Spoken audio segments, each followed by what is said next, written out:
see this break here. We can almost look down the river here, and you kind of see where this kind of slows down there, and the current kind of goes off to the side. Would this be good bait in that open area there? It would if the water was a little higher right now. This is a great stretch along here. You can see, for example, Mike, look at the island there. See the darkness coming up, you know, and then all of a sudden the concrete gets light. Well, that's the high water mark, and you can see it on the bridge pilings also.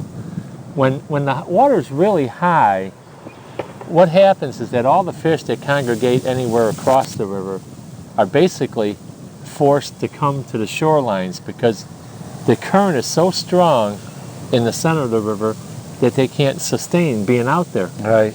And when you get to high water is when the fishing gets real good along the shoreline because you've got these little man-made structures, and look at this old foundation down here that create current breaks that these fish are forced to come in and use. And so it's like if you had a fish here, and over here, when the water's high, they're all here.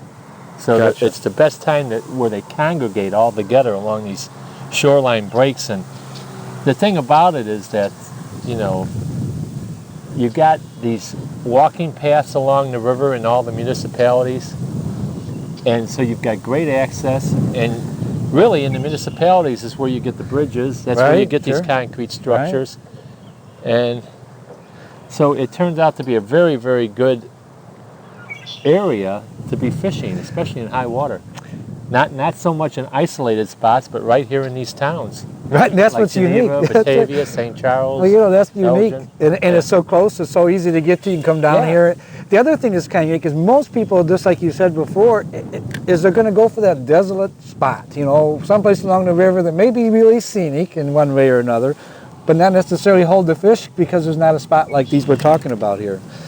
And it's hard to access, and you got to get to them in waders. In high water, you can't fish in waders. You don't even want to be in the river. No, that's, you know, that's. But once the water level drops and the high water spots go away, then it is wading time.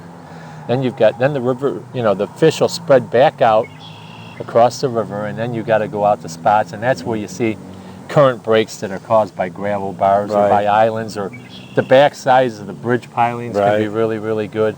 I see that weight behind that one. There's just like a whirlpool there, isn't it? It is. That's a heck of an eddy going on right there. There's a little bit of a deeper hole there. That's what's causing it. It looks like the beginning of a hurricane, doesn't it? It does. You know, it really does. From the top side. It almost looks like it sinks there, like there's a drain hole or something. I was along this spot last year, and I was catching smallmouth bass right here. And all of a sudden the bass stopped biting, and I looked down, the water was clear enough, and I seen about a 42-inch muskie come swimming by. Oh, jeez. I was like, what is this? You know? Look at him. It's incredible. You know, that's one of the beauties of the river, I think. Anything could be in here. Many things are, you know. I mean, you're talking about a muskie go by, and the smallmouth we know is strong here. Carp are a lot of fun, even when you snag onto one of those. Yes, and you know, and a lot of people don't even fish for them, but there are largemouth bass up in the river here too.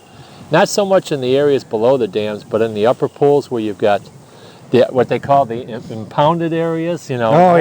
More towards the bass likings, lily pads, not as much current flow.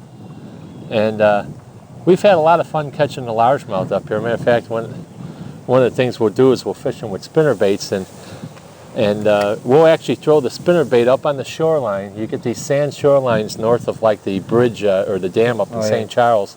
And we'll throw the bait up on the shoreline and drag it off the shore so the blades start turning as soon as it hits the water. Because a lot of times the largemouth bass are within the first 2 feet of shoreline. And it's a lot of fun. Oh, yeah, you bet.